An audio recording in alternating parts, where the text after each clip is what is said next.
नमस्कार, मेरे मनोगत इस कार्यक्रम में आप सबका स्वागत है। कुछ अपरिहार्य अनअवॉइडेबल रीज़न के कारण थोड़े 3-4 एपिसोड का हमें गैप हो गया है अभी। और ये जो आज से जो कुछ एपिसोड है वो और वीडियो की जगह ऑडियो करना पड़ रहा है। आशा है कि आप सब इसको समझ लेंगे। हमने अभी तक 9 पुराणों का अभ्यास किया है और आज हम 10वां पुराण इसकी चर्चा अभ्यास करने वाले हैं। ये पुराण है ब्रह्मवैवर्त पुराण। ब्रह्मवैवर्त पुराण ये वैष्णव पुराण है और इसमें विष्णु और श्री कृष्ण के बारे में डिटेल में बताया गया है। ब्रह्मवैवर्त, इसका अर्थ ही शब्द का अर्थ है वैवर्त, विवर्त। विवर्त का संस्कृत में अर्थ होता है परिणाम। अर्थात ब्रह्मवैवर्त पुराण, इसका मतलब है कि ब्रह्म का विवर्त, ब्रह्म का परिणाम। ब्रह्म का जो हम देखते हैं कि ब्रह्म का जो परिणाम है वो प्रकृति है। तो यहाँ ब्रह्मवैवर्त पुराण में अलग अलग प्रकृति के जो अलग अलग आयाम है इसका वर्णन किया है। इसमें 218 अध्याय है और इस 218 अध्यायों को 4 खंड में बांटा गया है। ब्रह्म खंड, दूसरा प्रकृति खंड, तीसरा गणेश खंड और चौथा कृष्ण जन्म खंड। ब्रह्मखंड में भगवान श्री कृष्ण के चरित्र की विविध लीलाओं का वर्णन है। आयुर्वेद में कई जो महत्वपूर्ण यहाँ सूचनाएं हैं, महत्वपूर्ण जो आयाम है वो यहाँ बताए गए हैं। प्रकृति खंड में प्रकृति देवी, उनके विभिन्न चरित्रों की चर्चा की है। इसमें मुख्यतः सरस्वती जी के पूजा का विधान, उनका कवच, गंगा जी की उत्पत्ति, इसके बारे में बताया गया है। कृष्ण जन्म खंड में श्री कृष्ण भगवान के तत्व का निरूपण किया है। राधा जी की चर्चा यहाँ बहुत विस्तार से की है। और गणपति खंड में, अर्थात जिस तरह से गणपति ये गणेश से रिलेटेड है, तो यहाँ गणेश की जन्म, गणेश का व्रत महिमा, इसके बारे में बताया गया है। अब हम पहला खंड देखते हैं, इसका ब्रह्म खंड। इस खंड में 27 अध्याय है और यहाँ थोड़ा सा सृष्टि का जो क्रम है, सृष्टि का जो वर्णन है वो अलग तरीके से दिया है। यहाँ इस खंड में श्री कृष्ण भगवान को सृष्टि का प्रारंभ माना है और इनके शरीर के विभिन्न जो अंग है उसके बारे में और उनके शरीर को सृष्टि क्रम का नाम देके उनको इस तरह से उनका वर्णन किया है। यहाँ एक बाकी सब कथाओं के साथ साथ एक कथा आती है कि उपबृहंड गांधर्व और उसकी पत्नी जो है, इनकी कथा इसमें आती है। ब्राह्मण रूप में विष्णु जी ने आयुर्वेद के विविध रहस्यों का विस्तार से वर्णन किया है। यहाँ आयुर्वेद का जो मूल तत्व है, मूल रूप है, वो विष्णु भगवान ने या गंधर्व और उनकी पत्नी मालावती, उनको दिया गया है। अभी वो काल के प्रभाव में बहुत सारा जो तत्व है, बहुत सारे ग्रंथ है, वो ग्रंथ समाप्त हुए हैं। लेकिन अभी भी हमारे यहाँ एक 16 ग्रंथ है जो अलग अलग 16 आचार्यों ने लिखे गए हैं और इसका वर्णन ब्रह्मखंड में आता है।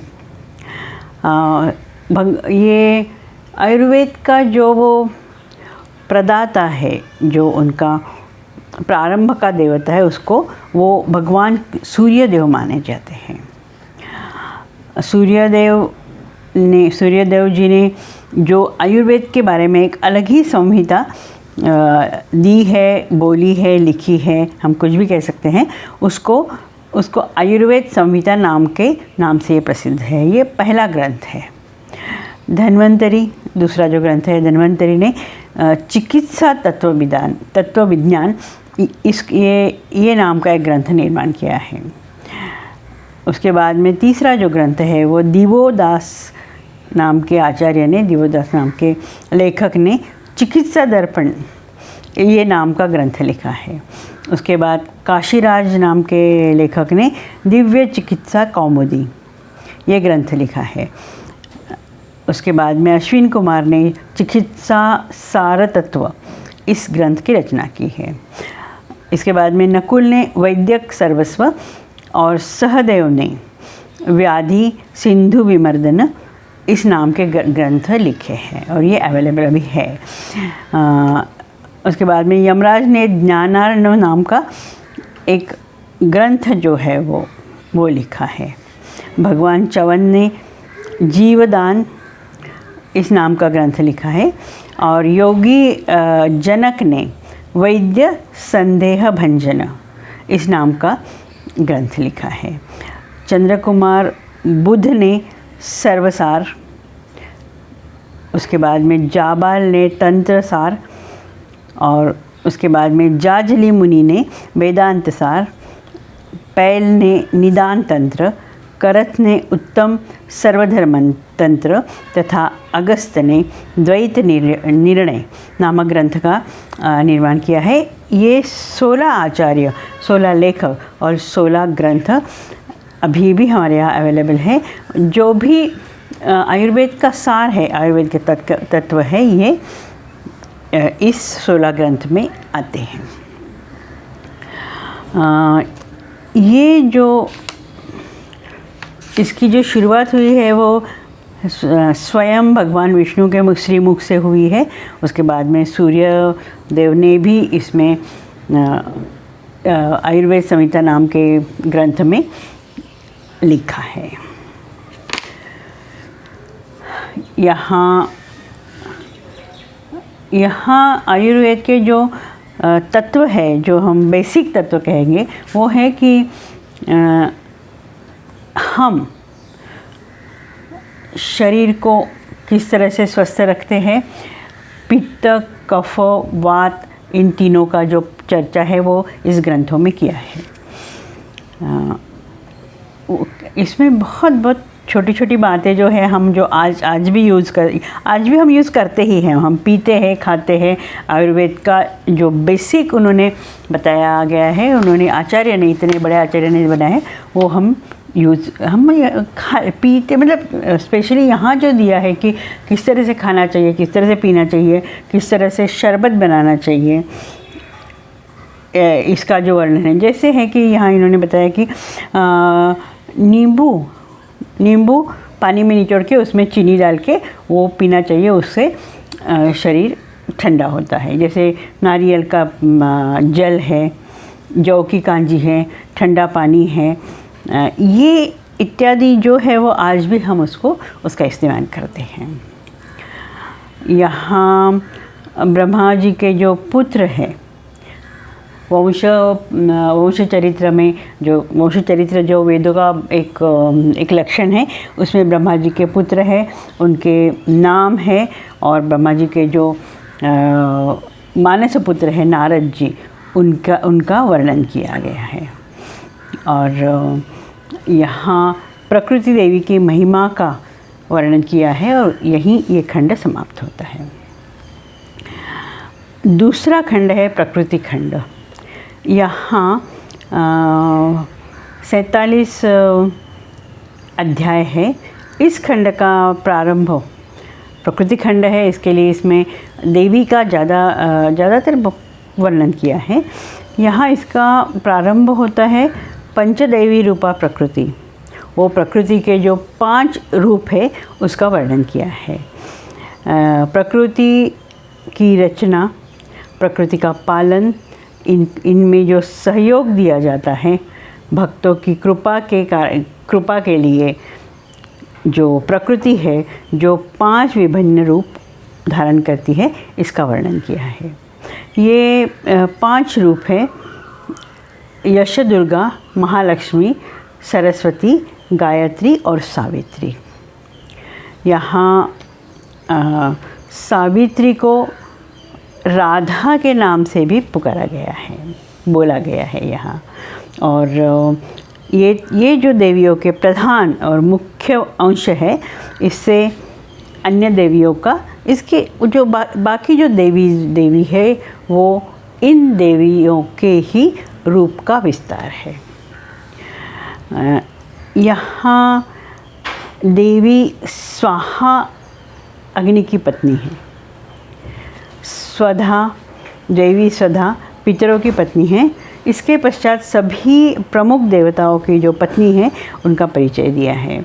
जिस तरह से शिव की पत्नी है पार्वती जी है, विष्णु की पत्नी है लक्ष्मी जी है, राम की जो पत्नी है श्री कृष्ण जी की पत्नी है, इनके बारे में परिचय दिया है।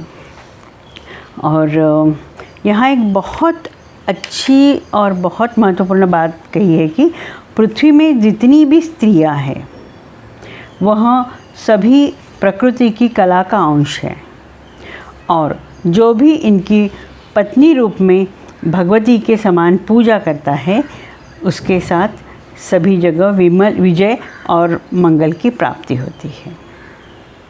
बहुत जो सही बात है, जो स्त्री के बारे में, पत्नी के बारे में, देवी के बारे में, प्रकृति के बारे में जो कहा है वो यहाँ एकदम स्पष्ट रूप से कहा है।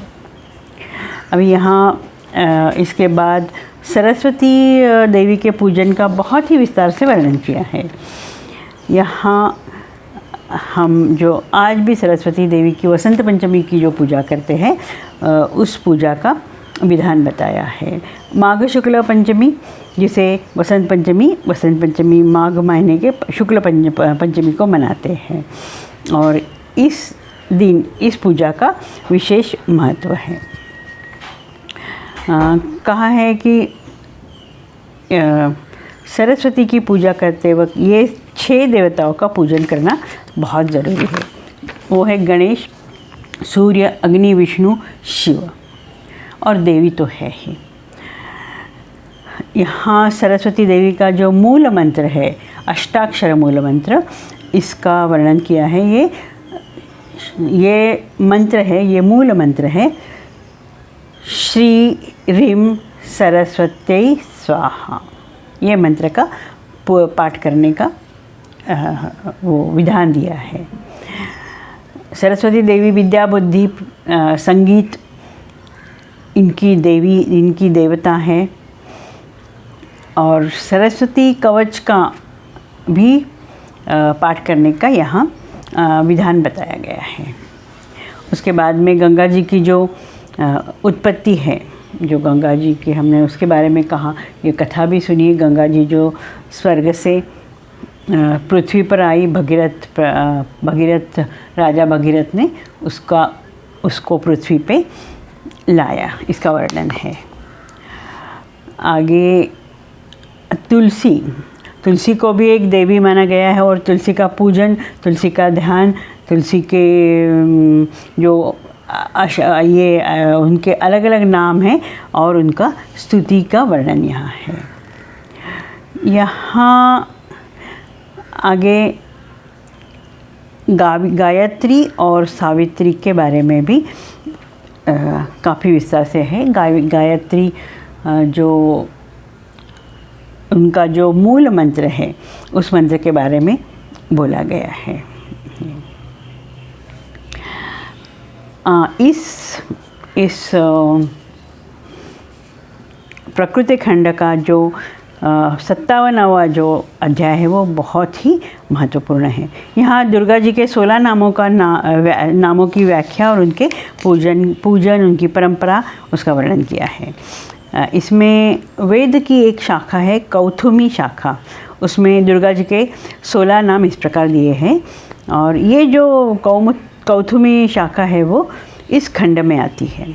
वो 16 नाम है: दुर्गा, नारायणी, ईशानी, विष्णुमाया, शिवा, सती, नित्या सत्या भगवती सर्वाणी सर्वमंगला अंबिका वैष्णवी गौरी पार्वती तथा सनातनी। इस दुर्गा जी को 16 नामों से जो इनके 16 नाम दिए हैं, ये 16 नाम नारी की जो सृजनात्मक शक्ति है, नारी एक जीव को, एक पूरे जीवन को जन्म देती है, और इसका जो संबंध है, ये 16 जो नाम है उनसे संबंधित है। यही कहते हैं कि ये जो नारी और चंद्रमा की जो कला है, चंद्रमा की कला भी 16 ही होते हैं, तो नारी और चंद्रमा की कला है, इनका घनिष्ठ संबंध यहाँ बताए गए हैं। चंद्रमा की कला 16 है।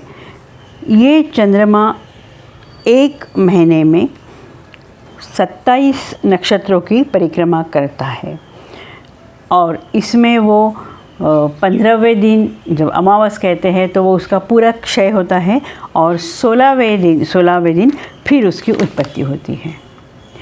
वैसे ही जो नारी का शरीर है, वो भी एक महीने में उसका जो सृजनात्मक उसकी जो शक्ति है वो प्रकट होती हैं, और उनकी जो सृजनात्मक शक्ति है, उन दिनों में ही वो एक नया जीव जो है, एक नया जीवन जो है, वो उसको जन्म देती है, उसको निर्माण करती है। और फिर 30 दिन के बाद उनका जो नया जो चक्र है, जैसे चंद्रमा का जो एक 30 दिन का चक्र होता है, वैसे ही नारी के शरीर में जो 30 दिन का चक्र होता है, 28 या 30, वो 3 दिन हम छोड़ देते हैं। 27 नक्षत्र हैं, 27 जो चंद्र की कला है, वो कला के साथ साथ नारी का जो सृजनात्मक शक्ति है, वो भी क्षय होती है, वृद्धि होती है। अगले 30 दिन में, अगले 27 दिन में क्षय होती है और वृद्धि होती है। तो चंद्रमा और नारी की ये सृजनात्मक शक्ति है, वो एक दूसरे से जुड़ी हुई है। अब चंद्रमा जो है वो भी मन का प्रतीक है, और मन जो है वो हमेशा भावनात्मक होता है। उसी तरह नारी देखते हैं हम कि नारी का मूल स्वभाव है जो भावनात्मक है। तो इस तरह से चंद्र और नारी में बहुत गहरा संबंध है, बिल्कुल गहरा संबंध है। बहुत थोड़ी सी अजीब और थोड़ी सी अलग बात है, लेकिन इस प्रकृति खंड में इसका बहुत सुंदर रीति से वर्णन किया है। अभी ये जो 16 कला है चंद्रमा की, उससे बहुत सारी वो 16 जो अक्षर है, 16 जो अंक है, उससे जुड़ी हुई काफ़ी सारी बातें हमारे पूरे अध्यात्म के या सांस्कृतिक हमारे ग्रंथों में दी गई है। जैसे श्री कृष्ण भगवान है, वो तो पूर्णावतार है, और पूर्णावतार मतलब उसका जो 16 जो कला है, 16 कला से युक्त ऐसे श्री कृष्ण भगवान है। तो उनका वो 16 अक्षर, 16 अंक जो है, वो यहाँ उनके साथ आता है। ये यहाँ श्री कृष्ण भगवान के बारे में, 16 कला के बारे में बहुत सुंदर ये एक दिया है कि भगवान श्री कृष्ण ने 16,000 स्त्रियों से विवाह किया था, और उनके जो 16,000 जो उनकी जो पत्नियां थी, तो श्री कृष्ण भगवान की एक कला का संबंध एक उनके पत्नी से था। उनकी जो एक कला और उनकी एक पत्नी ये जुड़े हुए हैं। सो जो भी श्री कृष्ण भगवान को 16 सहस्त्र उनके विवाह को, उनके नारियों के बारे में ना क्रिटिसाइज़ करते हैं कि कृष्ण ने इतनी सारी शादी की। तो उसका रीज़न ये भी है, श्री कृष्ण भगवान 16 कला से युक्त है और जो 16,000 स्त्रियाँ हैं उनमें से एक एक कला जो है वो उनमें हम कहते हैं कि बांटी गई है, या एक कला मतलब श्री कृष्ण भगवान की एक कला, एक नारी, इस तरह से। हमारे संस्कार जो है, जो बच्चों को बच्चा मतलब बच्चा जन्म लिया उसके बाद में जो उसका मृत्यु होता है वो पूरे वो 16 संस्कार है। ओंकार में ओंकार की मात्रा है वो भी 16 है। मातृका 16, मातृका भी 16 होती है। दान करने की जो प्रक्रिया है वो भी 16 है। उपचार जो होते हैं, जो संस्कार है वो भी 16 होते हैं। ऐसे मतलब ये 16 जो अंक है उसका बहुत बड़ा महत्व प्रकृति खंड में दिया है। और प्रकृति खंड में जो 16 जो देवियों के, दुर्गा के नाम दिए हैं 16, उसके एक एक नाम का विस्तार से बताया। उनका मंत्र क्या है, कितने अक्षरों का वो मंत्र है, वो किस भगवान के साथ जुड़ी है, उनके जो नाम है उनका क्या अर्थ है, ये विस्तार से दिया है। और ये 16 नामों का जप करने से शांति मिलती है। यहाँ ये इस पर्टिकुलर खंड में दिया है। ये 16 नामों के साथ ही इनके विस्तार के साथ ही ये जो खंड है वो यही समाप्त होता है। आज हम यहीं रुकेंगे और अगले क्लास में फिर मिलेंगे ऑडियो के साथ। हम ट्राई करेंगे कि वीडियो भी इसके साथ आ जाए, लेकिन आपको थोड़े एपिसोड के लिए आपको थोड़ा सा बेयर करना पड़ेगा। धन्यवाद, नमस्कार।